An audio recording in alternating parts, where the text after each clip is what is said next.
Welcome back to Podcast Recovery, everyone. We're your hosts, David O. And Eric V. Today we're joined by our very special guest, Jen. How are you doing today? I'm doing excellent. Thank you for having me. Absolutely. Where are you from, Jen? I currently live in Dallas, Texas, and have been for the last 7 years or so. Nice. Where are you originally from? From the East Coast, right outside D.C., Northern Virginia. Oh, okay. Yeah, not too far from us. We're between D.C. and Baltimore. Excellent, yes. Nice. Been there, spent 30 years of my life out that way. So. Awesome. So when were you first introduced to recovery?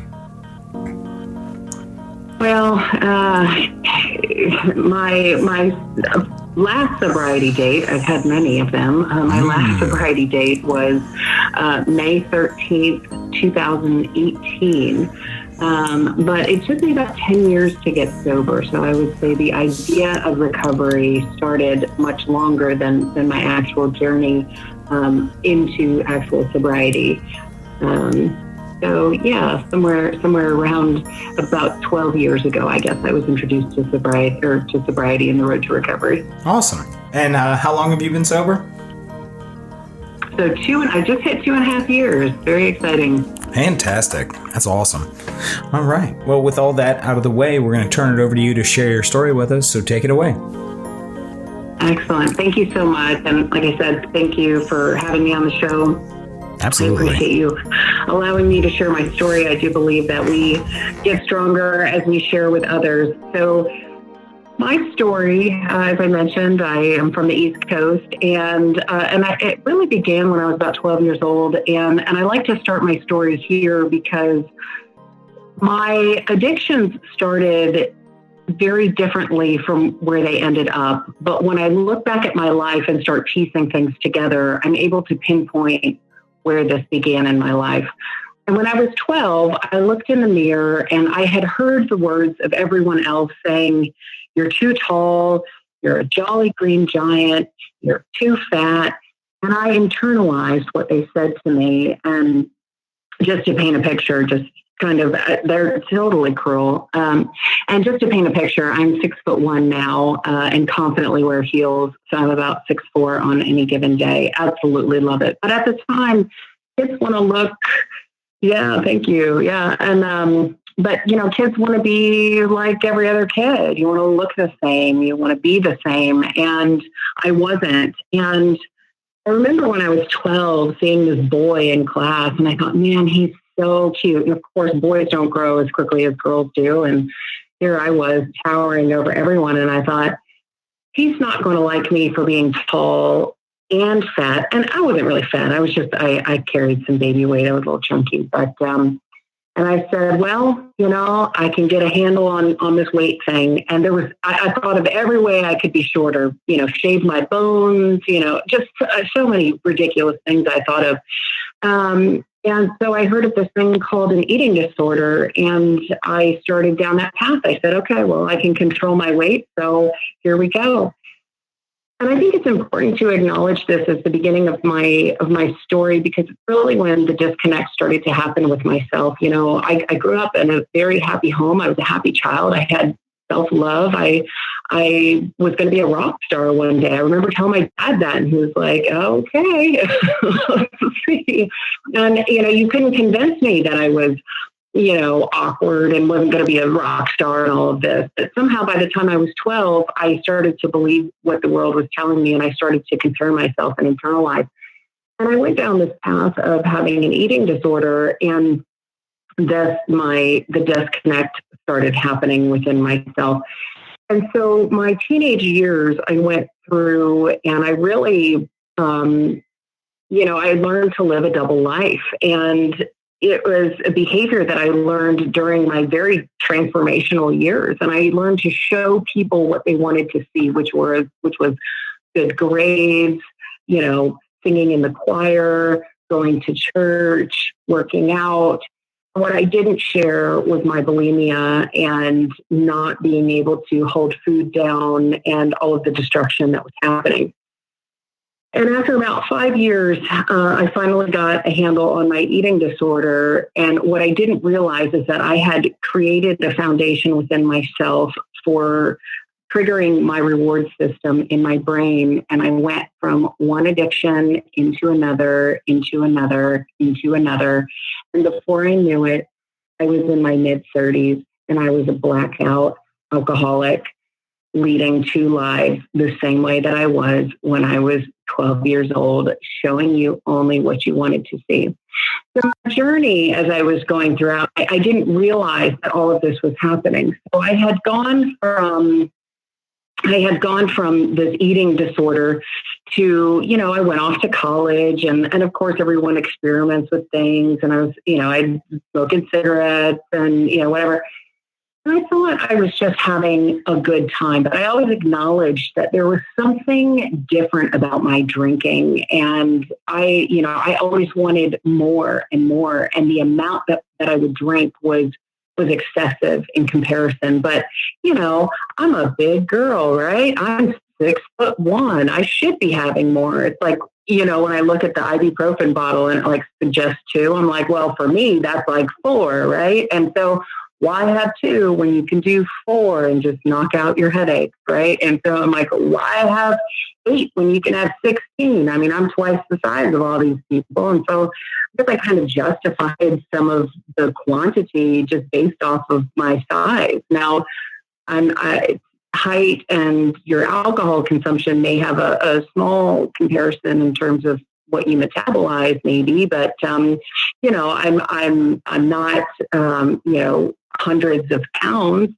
At best I'm $150, $160 these days, and was probably less at that point. So but I looked at my drinking as just that's what I was doing. Like I was partying, I was having a good time, I was enjoying my freshman year experience, whatever, my college years. And yeah, I mean, so what? Who doesn't fall off the bar from time to time, or who doesn't, just not remember or wake up by the toilet and all that? It was just like a college thing to do.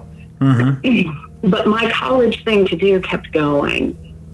And I will say, I don't know that needs to be part of your college experience, but I just chalked it up to that. So yeah, of course. That has to be part of everyone's college experience. But,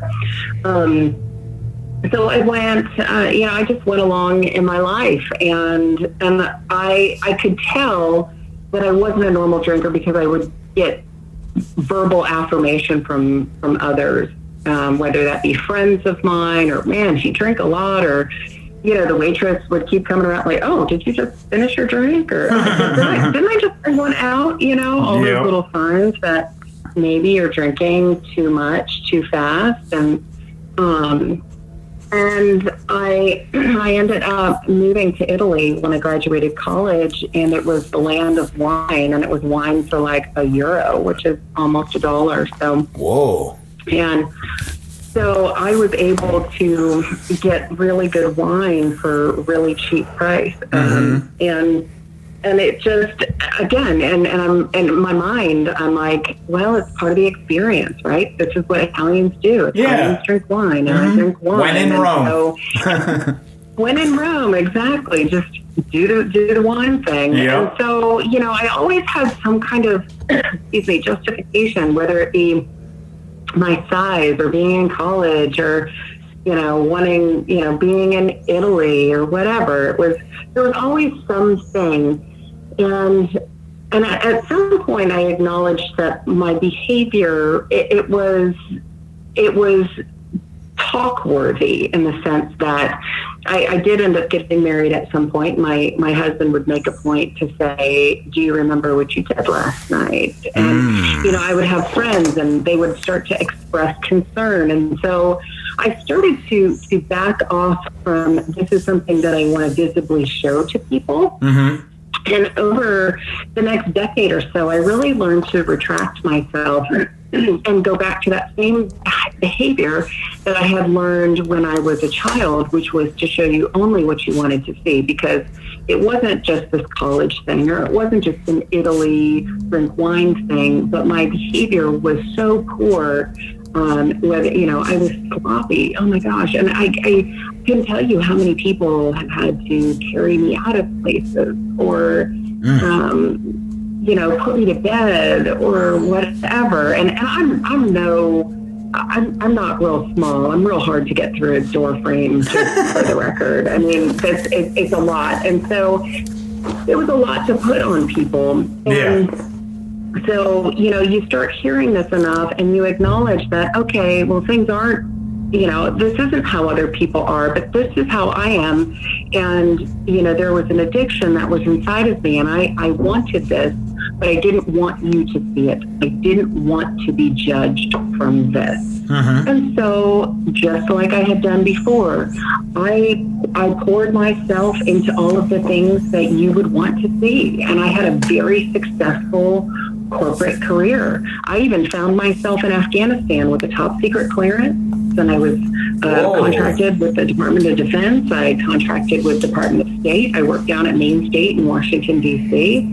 I was building that resume out. I climbed the corporate ladder. My last job that I had, I reported into the Chief Information Officer.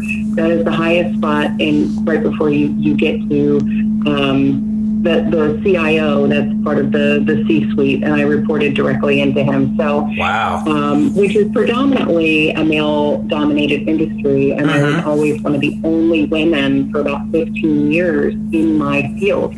And I was very proud of that. I was proud of the things that I could show you on paper, and just as addicted to alcohol as I was on the outside of work, I was addicted to putting things on my resume and climbing that ladder.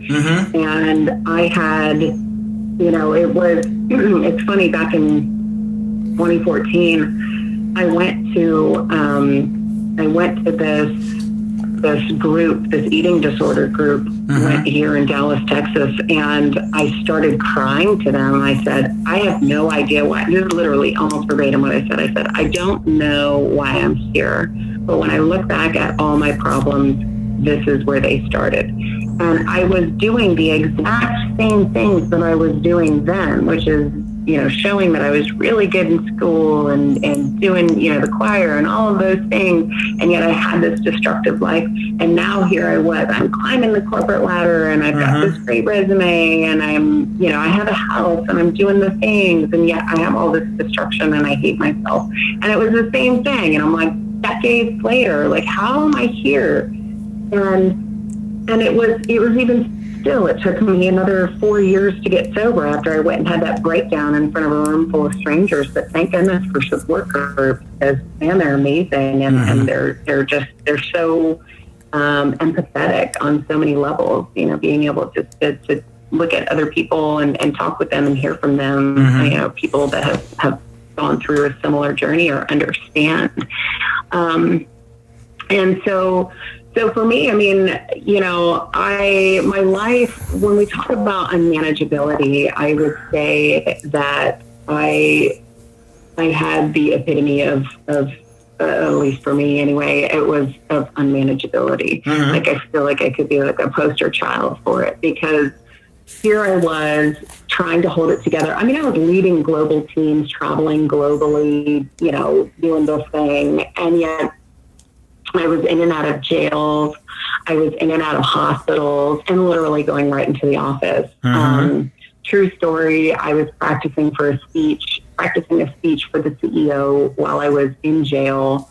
Managed to get out, get my truck, get home. I don't even remember if I showered, but I made it into the office. And so, I mean, talk about like most people, they're like, so what'd you do last night? You're like, I watched a movie. And Jen's like, I don't know. I got arrested. I woke up in jail. I was practicing my speech, and, I started working out. So the guards could see me and think, oh, okay, she's sober, get her out of here. You know what I mean? Like, this was my life. Like, that's completely unmanageable. And I would still make it to work, and I was still managing teams, and I was still, just crazy kind of function. And it got to a point in my life, I couldn't I couldn't take it anymore. And I was fighting so hard to protect this life that I hated so much. It was never that I thought, oh, I love drinking. I love, being embarrassed from time to time when people get a glimpse into my life. And I love when people have to carry me out of a place and I have to lie about not eating that day or whatever lie I would make up to justify my behavior. Or, it wasn't that I loved any of that. And yet I fought so hard because I just couldn't break free. And I was in and out of, I would try to go to groups, or I tried everything. I tried neuro-linguistic programming or acupuncture and Chinese herbs and hypnosis and like all of these things. I wanted a quick fix, like just fix me. Can I throw some money at this and just be done with it and move on with my life? Yeah. Right?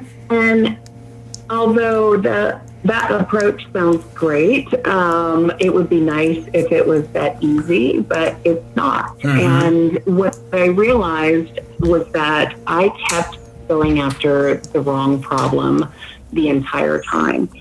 You see, I thought my problem was drinking. And if I could only stop drinking, then I would be happy and my life would be good. And that wasn't what it was at all. And my aha moment came May 13th, 2018.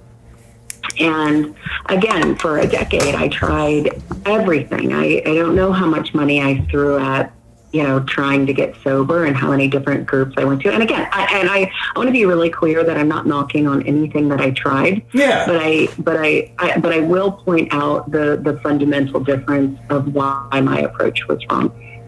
And so let me back up to my aha moment. I wanted to date, here I am in my mid 30s and, I saw my sister and she's married. I was married too. I got divorced though. It didn't last that long. But, I saw my sister. She was married and I knew she was going to be starting a family. And, I'm like, oh my gosh, I'm in my mid 30s. And at some point, especially for women, we realize we have a biological clock. And if we want to have a family, we need to be aware at least of that clock and start to think about someone in my life and all that. So I had tried dating in the past and I was very unsuccessful. And what I learned through my journey of recovery was that if I don't value myself, why would anyone else value me? And so I kept finding people and I was just finding like the douchebags of the douchebags. And like I went to work. Again, this goes along with unmanageability. I went to work and I dated this one gentleman and he preferred me to drink because he was a narcissist and he had power over me. And, I lived in this situation and it was, and he beat me. I went to work with black eyes and bruises all over my body. And I would explain to people, I would just joke it off and say that it was boxing because I like to box. I didn't wear my helmet and yada. All lies, right? But here I am trying to just have a life, just a normal life. And I can't. And it's riddled with lies. I mean, it was terrible. Yeah. And so I didn't date a whole lot because this was the kind of crap I kept running into. And I'm like, well, it's better me being alone. But then you get in your head and you're like, I'm alone, right? It was sort of this catch-22. Like, I want to be with someone, but then when I'm with someone, it's a disaster. But then when I'm alone, I'm like, I'm alone, and it was like a circle that kept going round and round.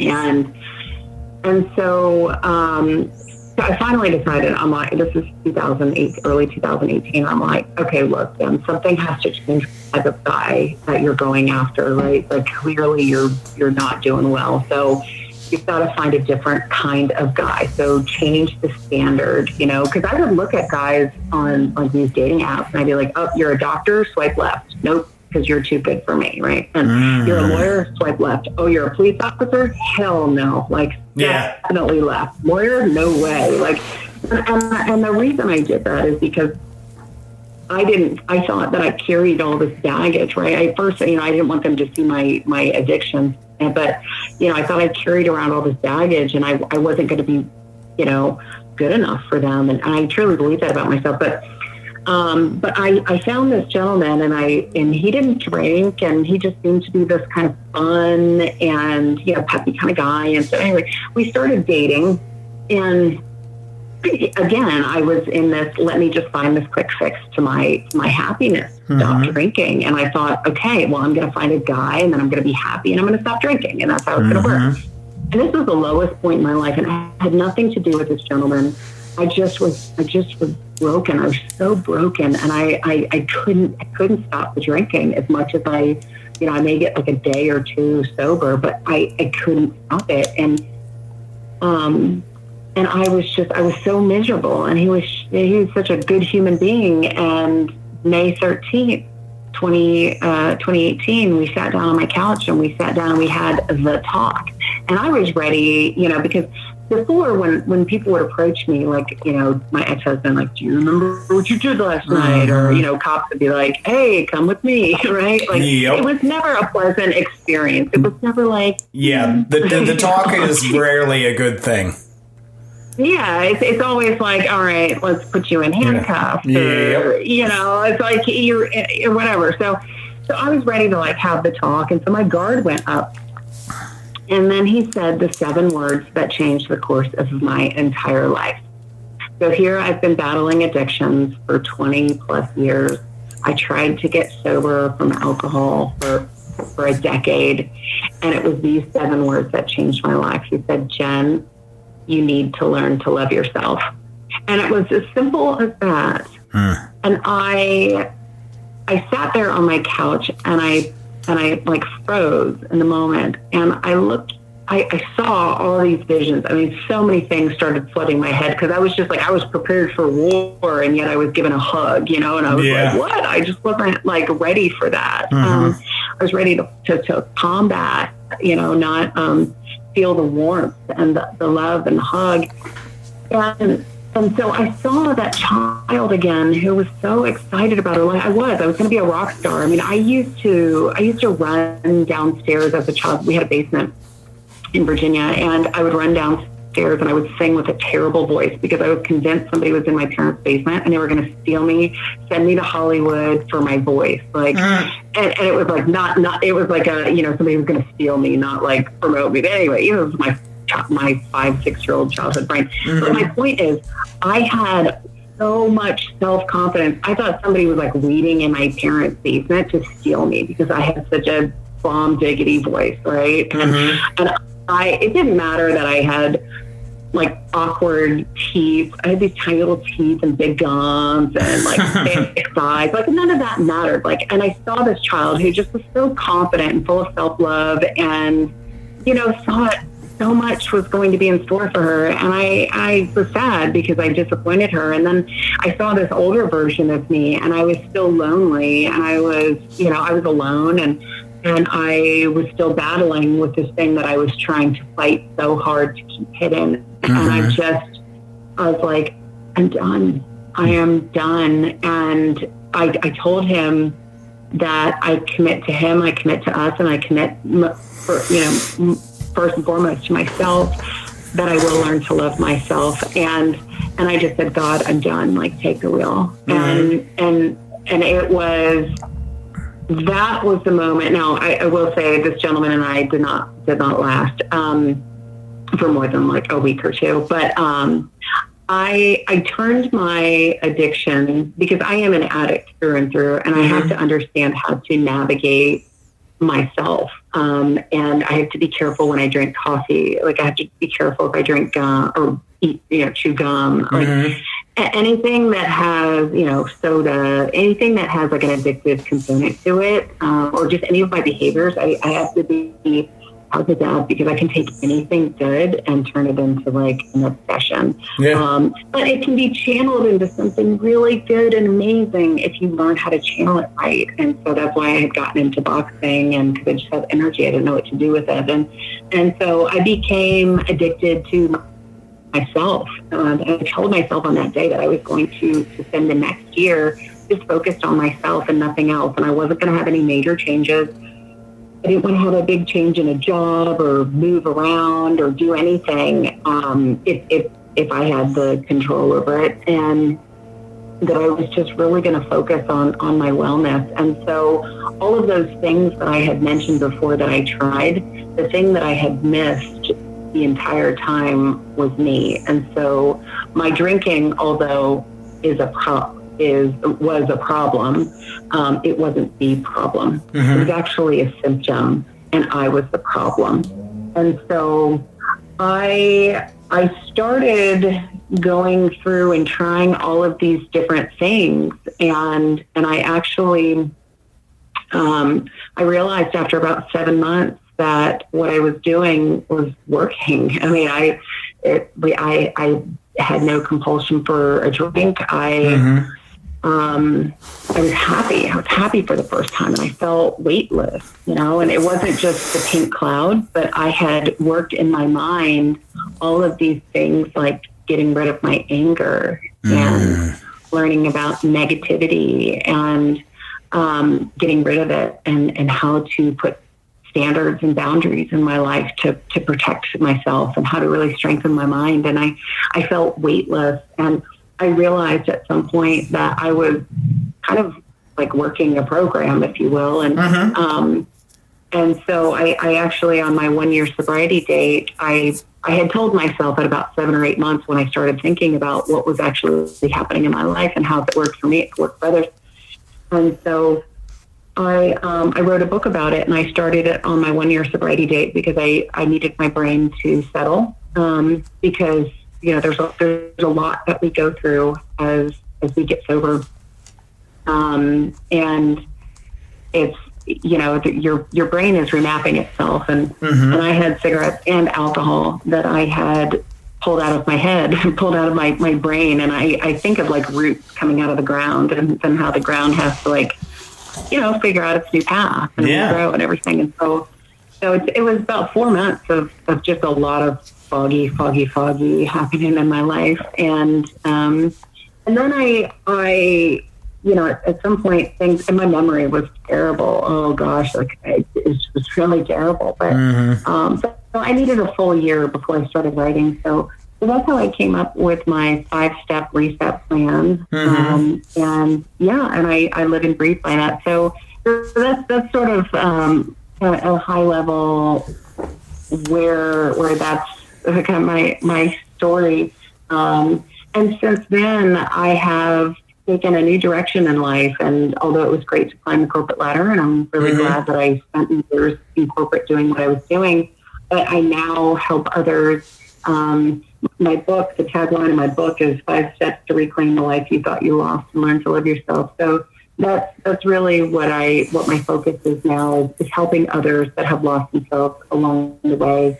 And I do one-on-one coaching, and I have a program that just went live. It's online, so people can go do that themselves as well. So awesome. It's been an amazing journey. I wouldn't change any of it. It was absolutely a disaster along the way, with a lot of scraped knees.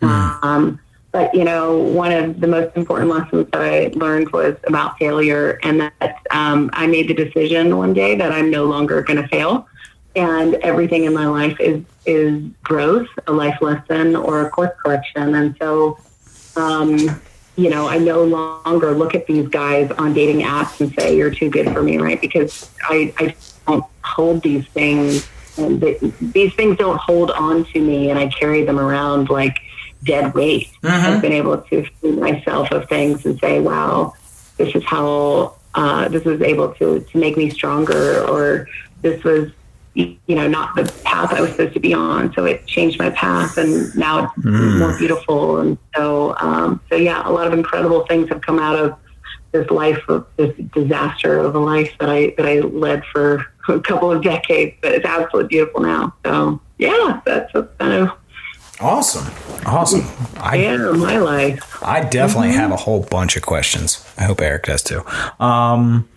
So I'm going to start with a fun question. So you said you were a rock star, or wanted to be a rock star. So who was your rock star idol as like when you were younger?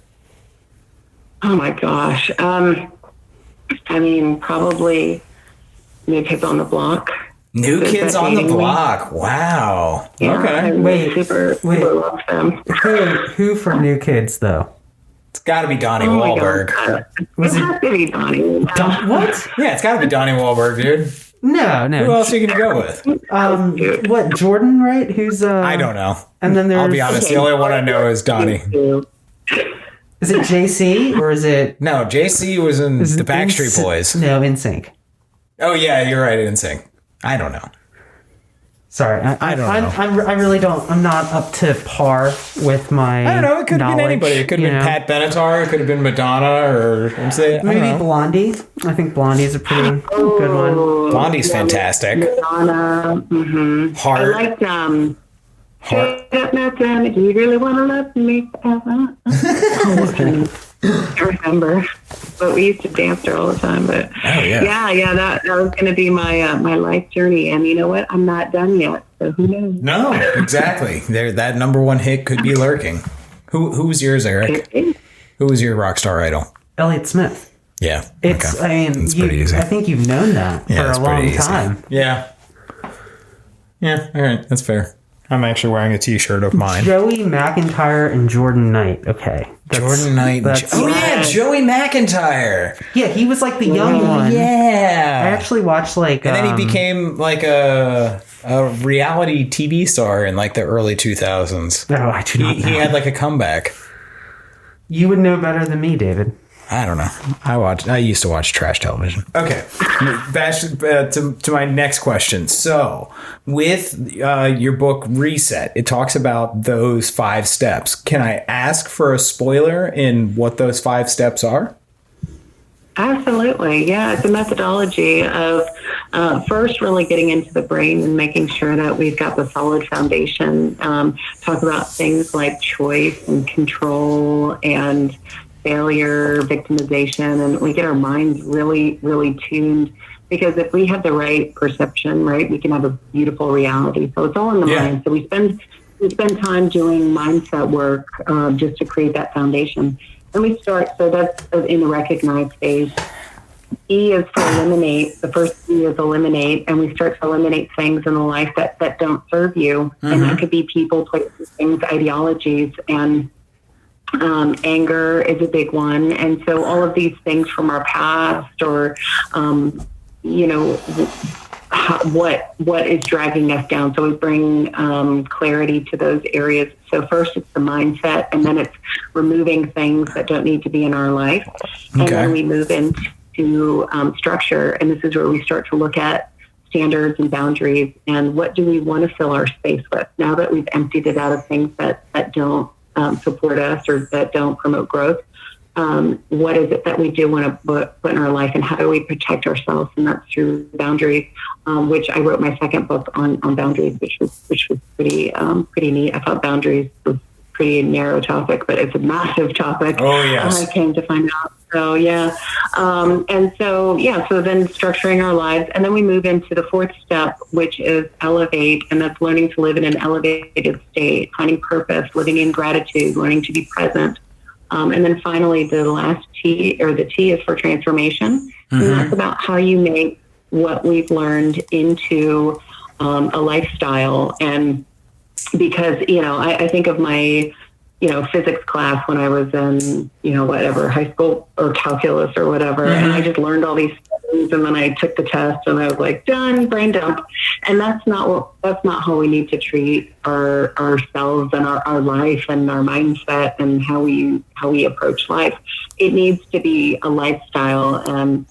And so that's what the T is for. So recognize, eliminate, structure, elevate, and transform. Those are the 5 steps. Fantastic. Love it. Mm-hmm. All right, Eric. All right. So, Jen, I'm on your website right now, and I was curious, could you talk a little bit about the power of choice? Mm-hmm. Yeah, absolutely. So the power of choice, I actually just had a podcast on that.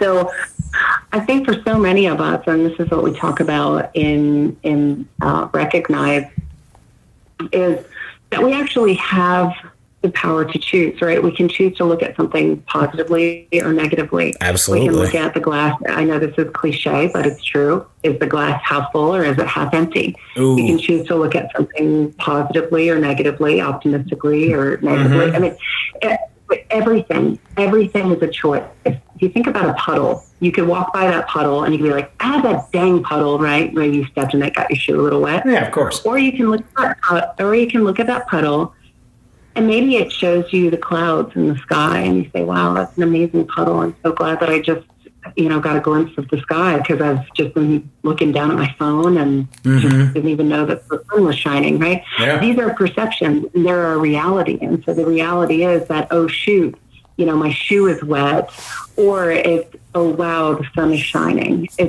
It's two totally same experiences, but it's different on how you look at them.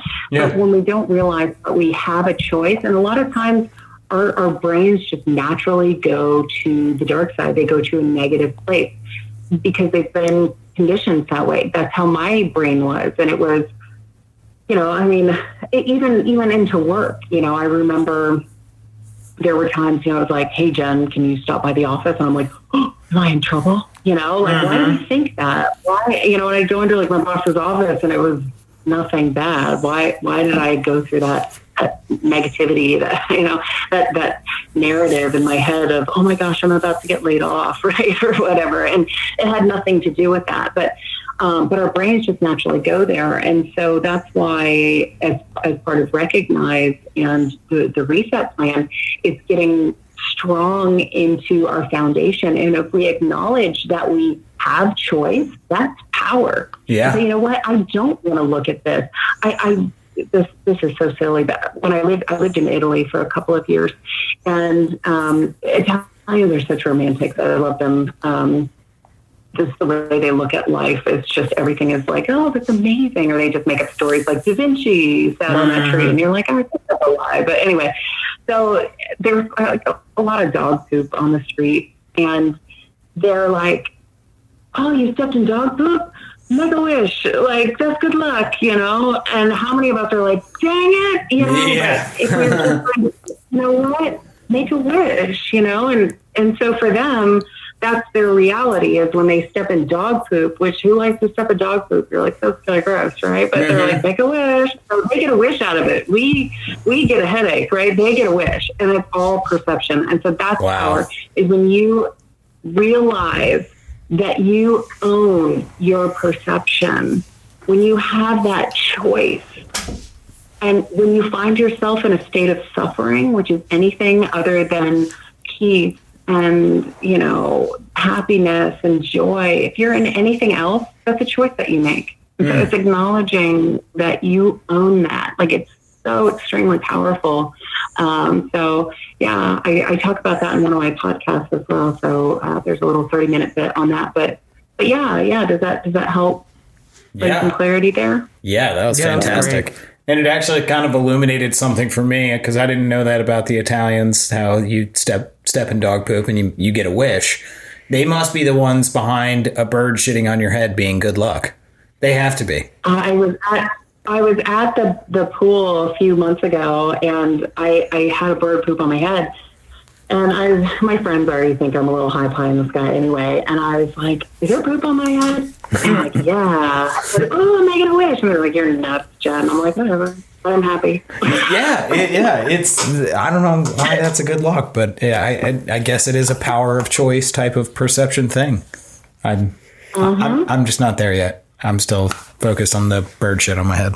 Okay. Some of us are sicker than others. It's okay. What am I going to go to? All right. So I think like a real common thread with a lot of addicts, and not just drugs and alcohol, because like you definitely touched on it with eating disorders and just sort of body image and a lot of that. What is so pivotal about the early preteen years and like our teenage years that have such an impact on our future addiction, because it's such a common thread in so many stories that like those years are just like so tumultuous for X number of reasons. So I just wanted to hear your opinion on it.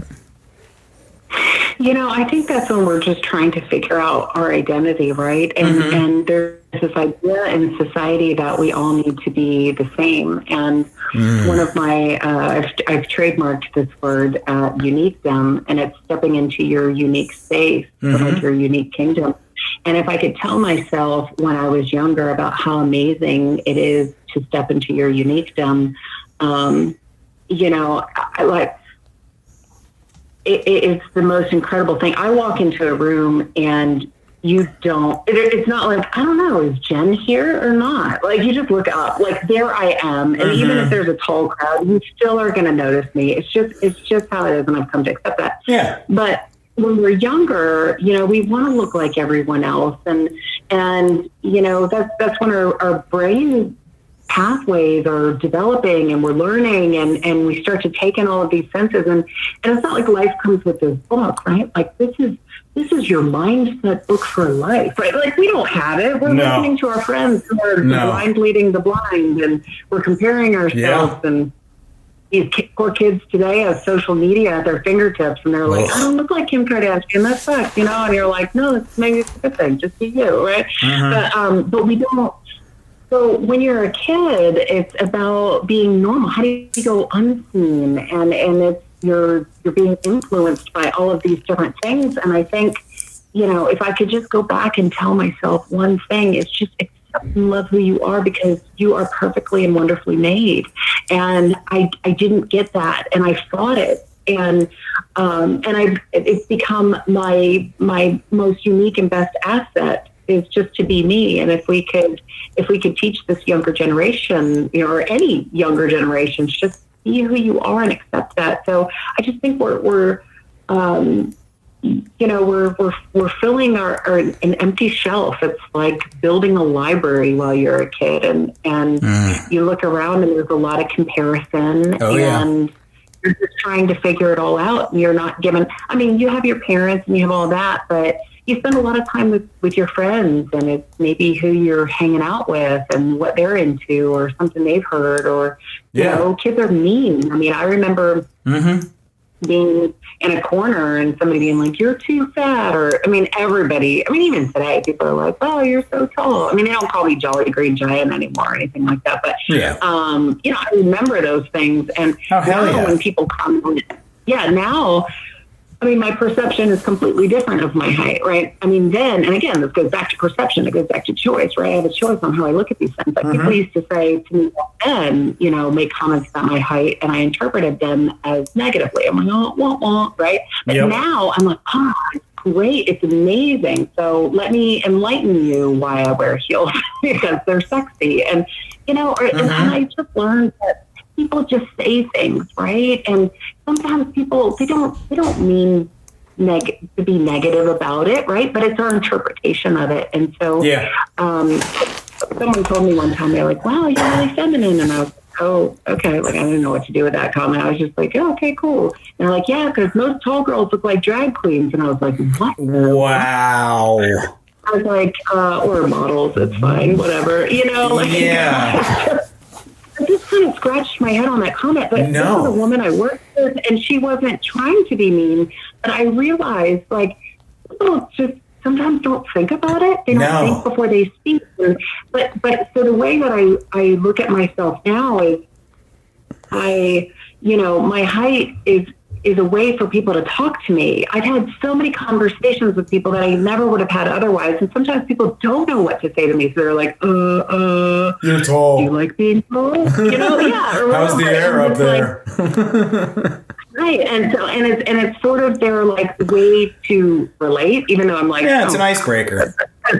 Yeah, but I'm like, okay, it's fine, whatever. So it's all perception, but we don't have that as a kid. We're just trying to figure it out. There's so many times I wish I could go back and change, our education system and, I don't know, educate on things that are going to help kids? Like, yeah, is calculus helpful, or should we be talking about finance? Yeah, let's talk about how to pay your taxes. Let's talk about how to what a credit score really is. Yeah, like putting a solid mindset in place and things like that. So I know it was a really long answer to your question, but did that? I mean, that's. Oh, it was a very loaded question. Like, it's such a big, opinionated question that it deserved a long answer. Like, if you were just like, it's just, hey, man, we're idiots when we're teens. Like, that would have been a shitty answer. No, it was a fantastic answer. And like, to touch on it a little bit from a shorter person's perspective, I'm 5'9", so I'm right around average. But as I was growing up, like, I had a ton of friends who were 6'1", blah blah blah, like all the tall kids. And I think Eric will probably agree. Well, maybe not. Probably not Eric. But did you ever have like tall person jealousy? Did you like want to be taller? Were you jealous of the taller kids? I was. I mean, I guess, yeah. I mean, not like severely, but like, man, like even now, I'm like, man, I wish I was 6 feet tall. I guess. I wish I was 3 inches taller. That'd be fucking awesome. The perception that I've come to understand is that, or that I try to remind myself, and it's going to sound super cocky and super fucking ridiculous. I would expect nothing less of you, Eric. But it helps when it's like with the height thing is, if I was taller, like it just wouldn't even be fair. I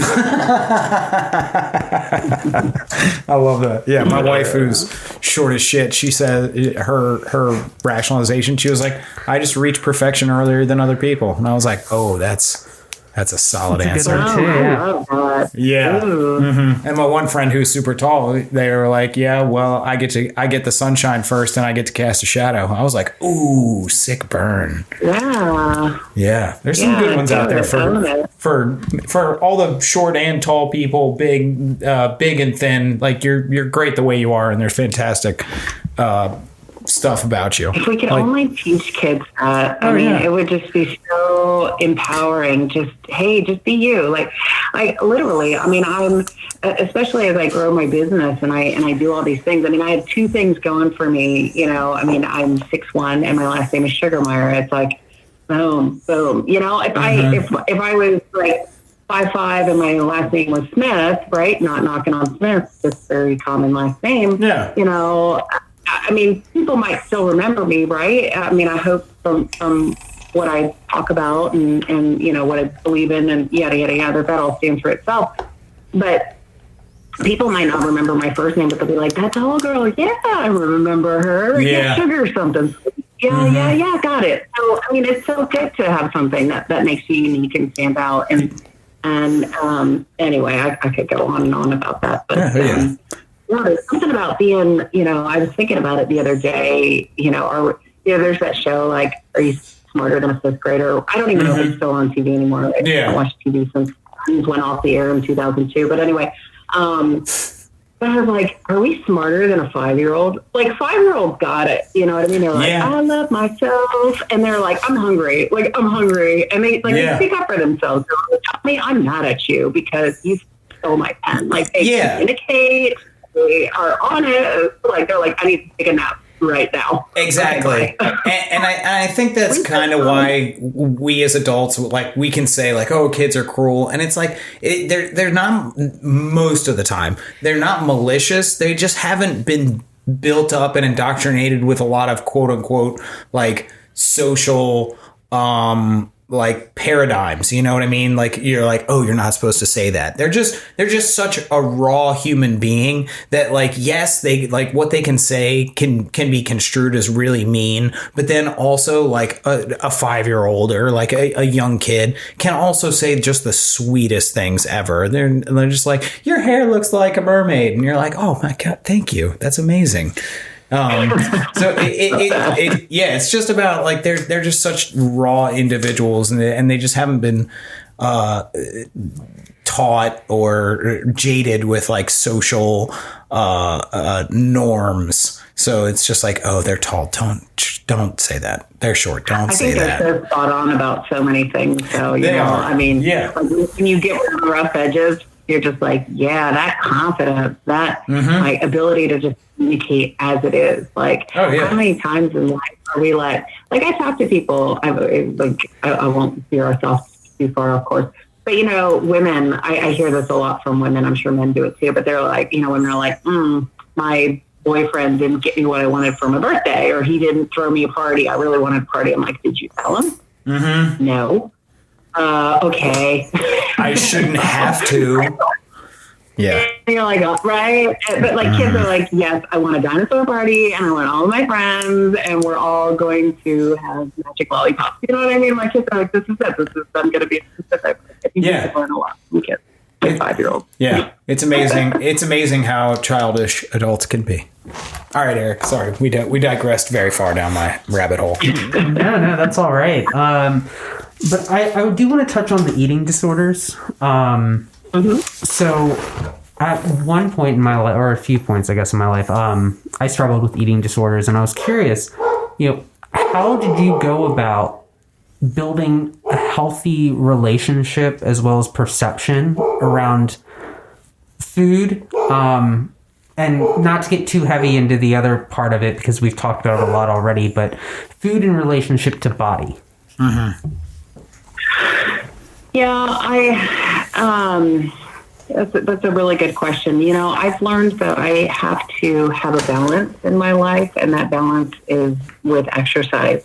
And if I can get that serotonin going, then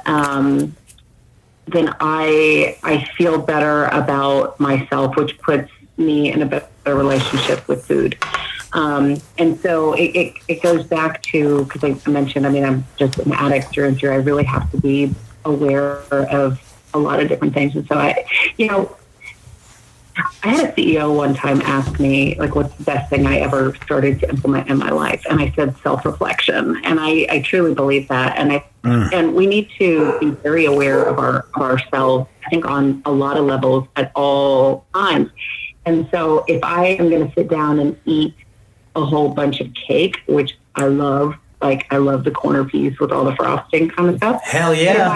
If I that's like, that's my Achilles heel right there. Mm-hmm. But if I eat like 4 or 5 pieces of the corner, right? Let's say 4 corners, if I eat all 4 of them, that's not going to put me in a really good headspace. Like, I'm not going to feel good about myself. I'm going to put too much sugar in my body. And so I know for me that's a trigger. But if I have one, and I learned this word called moderation, which is my least favorite word in the entire dictionary, but it's actually something we all need to subscribe to. I just really have struggled with it. I hate it. But so I think if we're aware of our triggers, that's where, when we understand what our strengths and our weaknesses are and what we're dealing with, then we're able to put the healthy boundaries in place in our life.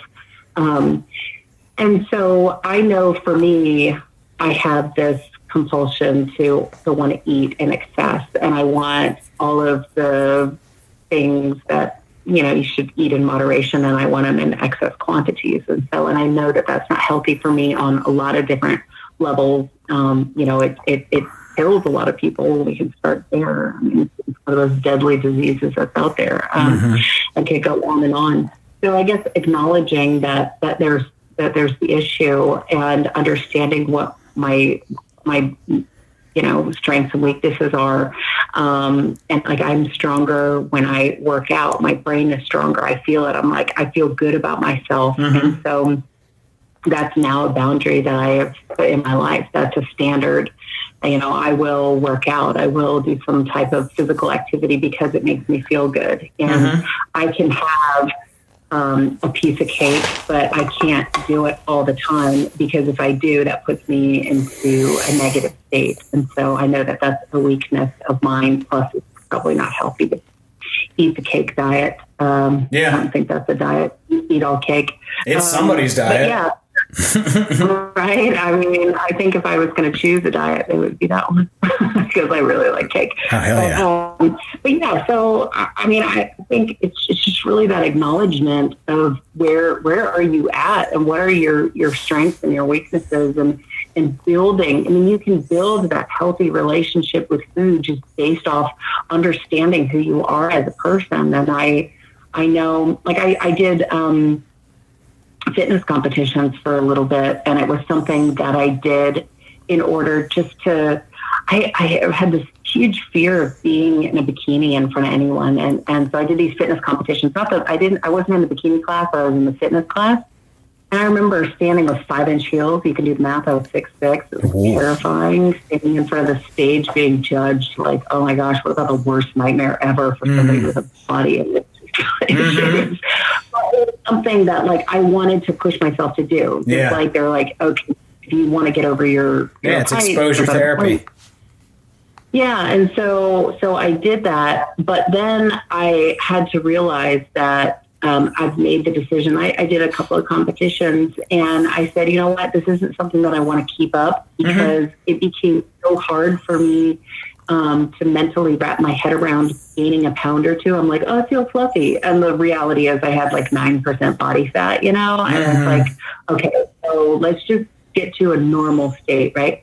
Yeah. And we need to stay connected with ourselves and be honest. Have that, again, that 5-year-old honest conversation with ourselves. Like, how are we feeling today, Timmy? Like, I feel crappy. Why? Okay. And then you build your life around it. So absolutely. Again, another long answer, but I'm really known for short answers. But, you know, but getting in your head, learning self-reflection and your strengths and weaknesses, and then being able to, you know, it's sort of a flow that goes, right? It's this whole process, and setting up those boundaries. You can develop a healthy relationship with food. I can eat cake. I can eat whatever I want, but that's because I eat rigid 80% of the time. That's my boundary that I have with food. So, all right, awesome. All right, so final question. It's kind of a two-parter. So you talked about like your books and the reset model and all that, but you didn't really touch on like any specific fellowship or anything like that. So have there been like specific recovery tools or models that you have used to help you in your journey? And how important do you think it is for the individual to really find their own recovery path? I think everyone it's like a diet. There's no one size fits all. And absolutely. And so now I will say, I believe that my reset plan can work, you know, for probably just about anybody, right? But there are flavors of it. And so, you know, I will go in and out of AA, or I'll, you know, fellowship with a group or something like that. I think, you know, trying to walk this world alone is not advisable. I think that we're hardwired to have human connection. Yeah. And I'm really grateful that during COVID, people were able to adapt so quickly and get a lot of support online.